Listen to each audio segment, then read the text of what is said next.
इसी प्रकार से महाराज श्री के श्रीमुख से कथा प्रसंगों का निरंतर आनंद लेने के लिए पूज्य श्री के आधिकारिक YouTube चैनल को जरूर सब्सक्राइब करें और बेल आइकन को दबा दें।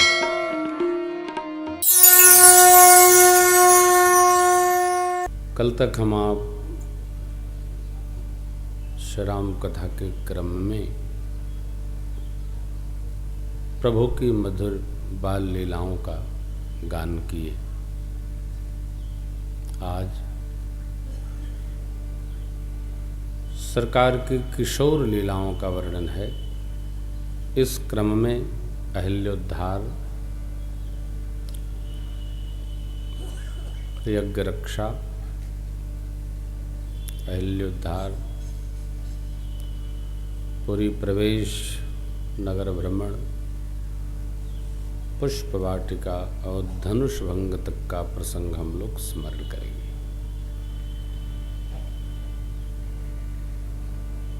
दो वाक्यों में कहें तो भगवान विश्वामित्र जी के साथ चले, अहिल्या जी का उद्धार किए, मिथिला पहुँचे, धनुष तोड़े, उनका व्याह हुआ। इतनी कथा है। इतनी कथा को ही पूज्यपाद गोस्वामी जी ने कितना सुंदर प्रबंधित किया है। गाते बनता है, देखते बनता है। जीवन में सब कुछ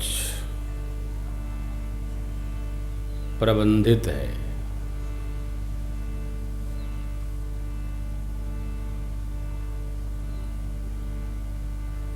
खूब झुरझुरा रहे हैं राते से, बहुत आनंद दे रहे हो।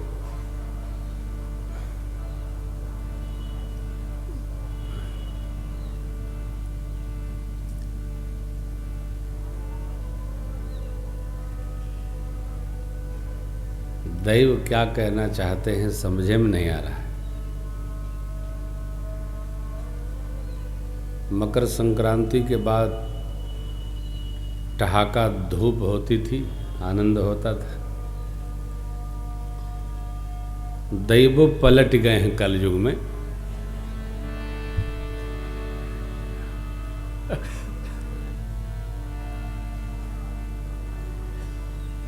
एक हमारे डॉक्टर मित्र हैं, कल उनको फ़ोन किया तो हमने कहा का हाल चाल बा।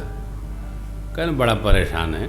हमने कहा परेशान है कि तो हर लगन चलत बा है? ये बहुत संभल कर गर्म पानी पिया जाए। गर्म पानी, ठंडा नहीं। कानपुर के जल में वैसे भी फ्लोराइड बहुत है। हम तो 4 दिन से अजवाइन का पानी पी रहे हैं।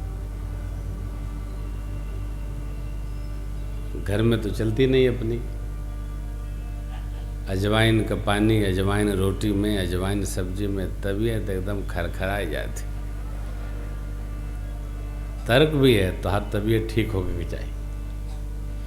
ये मौसम बड़ा अद्भुत है साहब। चलिए, ठाकुर की कृपा है, शीघ्र हम लोगों का कल्याण करें। दर्शन होए बदरी का।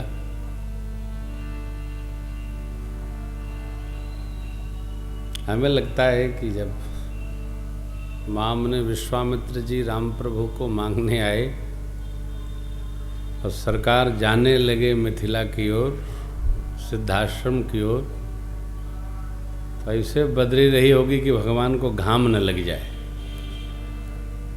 बस तो कल हम आप यहाँ पर उपस्थित थे। चक्रवर्ती जी महाराज ने कहा, प्रभु आपका आगमन हमारा सौभाग्य के ही कारण आगमन हुआ। महामुनि जी ने बता दिया, मैं जाचन आयऊं नृप तो ही अनुज समेत देहु रघुनाथा। अनुज छोटे भैया को दे दीजिए और रघुनाथ जी को दे दीजिए। मना कर दिया चक्रवर्ती जी ने, नहीं दूंगा। देना सरल नहीं है। देना सरल नहीं, लेना तो सरल है, देना सरल नहीं है। कुछ भी देना सरल नहीं, लेना सरल है। इसलिए बाबा कहते हैं, देवी सुन राजा अति अप्रिय बानी। अप्रिय क्या? अनुज समेत देव रघुनाथ।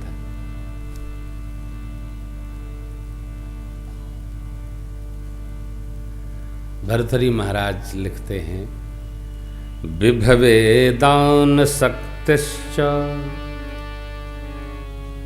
हाँ ठीक है, रतिशक्षे मैथुने, भोजने भोक्तृशक्तिश्च, नालपस्य तपसफलम्। भोजने भोक्तृशक्तिश्च नालपस्य तपसफलम्। वैभव होने पर देने की शक्ति, विभवे दान शक्तिश्च, संसार का सुख लेने की इच्छा हो तो इंद्रियों में शक्ति, और भोजन करने का मन करे तो उसको पचाने की शक्ति। ये एक जन्म के तप का फल नहीं है, कई जन्म का जब जीव तप किए रहता है तो तीनों शक्तियां प्राप्त हो पाती। हम उनको बहुत बहुत धन्यवाद करते हैं जो कलयुग में भगवान की कथा, यज्ञ, कीर्तन, मंदिर निर्माण इसका संकल्प साधते हैं।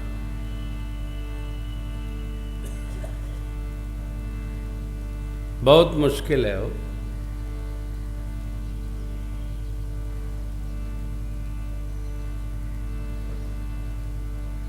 मंदिर का संकल्प सबके मन में नहीं आता है। अपना कहने वाला घर तो कोई कोई बना लेता, खूब बना लेते हैं। हमारे एक परिचित हैं, संभवतः राजेश नाम है, बांदा में रहते हैं। उन्होंने बहुत बड़ा मकान बनाया है, बहुत बड़ा। बताते हैं घर में पोखरा भी बनवाया है।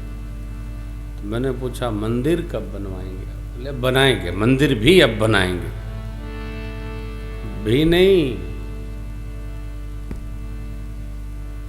अरे ओ कल ही आपको सुनाए थे, परमार्थ से ही प्रारंभ होइए, स्वार्थ से नहीं।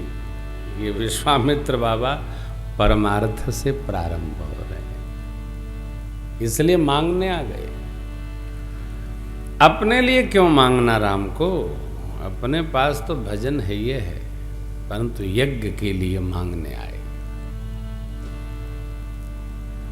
परमार्थ नदी की तरह, वृक्ष की तरह, साधु की तरह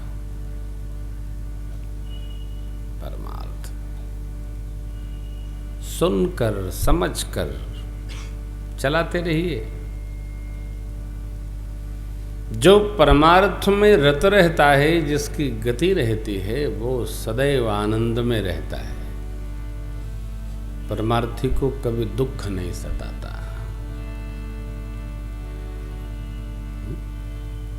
आज राघव जी भोजन कर रहे थे तो एक बड़ा अच्छा प्रश्न किए, पापा भगवान श्री कृष्ण और भगवान राम में सबसे अधिक दुख किसने उठाया? तो हमने कहा बेटा ये लीला है, इसमें क्या सुख और दुख?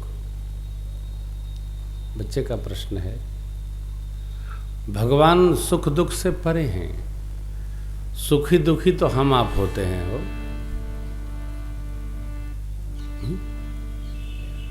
भगवान इससे परे हैं, सकल विकार रहित गत भेदा।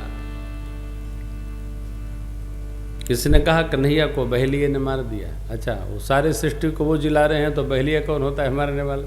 ये तो उनकी लीला है। भगवान को कौन मार सकता है? हम आप भक्त हैं? नहीं नहीं, भगवान ये कह रहे हैं भक्तों से कि देखो भाई, हम भी धरती पर तुम्हारे जैसे होके जब शरीर धारण किए तो हमको वो सब कष्ट सहन करना पड़ा और हम सहन करते रहे।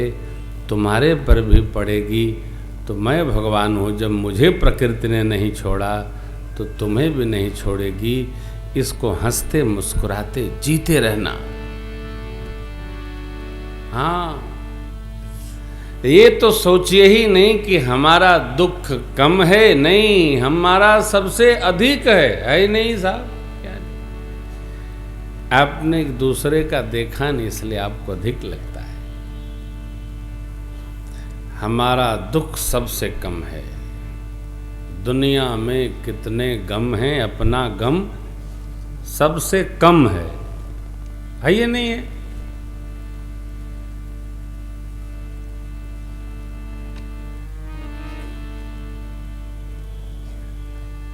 देना संभव नहीं।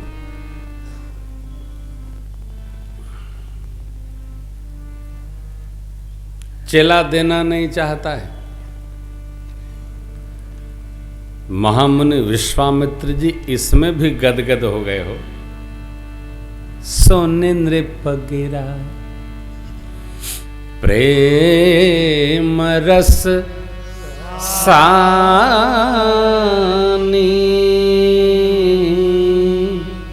हृदय हर्ष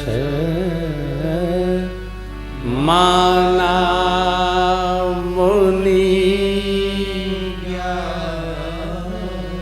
चक्रवर्ती जी महाराज की अमृतमय वाणी सुनकर विश्वामित्र जी परम प्रसन्न हुए, हृदय में प्रसन्न हो गए। क्यों? आप किसी के पास कुछ मांगने गए, वो न दे करके तर्क और दे तो आप प्रसन्न होंगे? संभव है क्या? आदमी मंत्र सुनाता आता है, बहुत पैसे वाले बने हैं, बहुत सामान वाले बने हैं, समय आया तो देखूंगा। अरे भाई, ये सामान्य जीव की भाषा, देखूंगा, सुनूंगा, कहूंगा, बताऊंगा, मैं भी यहीं रहता हूं। चक्रवर्ती जी महाराज ऐसा कुछ नहीं, अरे केवल बोले राम जी को नहीं दूंगा। विश्वामित्र बाबा प्रसन्न हो गए। क्यों? यहां तर्क है, देखिए गुरुदेव भगवान का चिंतन है। विश्वामित्र जी महाराज ये सोच रहे हैं कि मैं जिन राम जी को लेने आया हूं चक्रवर्ती जी से, उन राम जी में मेरे से कितने गुना अधिक प्रेम दशरथ महाराज का है कि राम जी को मैं तो लेने आया हूं और ये दे नहीं रहे हैं। अर्थात मेरे मुनि भाव से तो ये गृहस्थ भाव श्रेष्ठ है।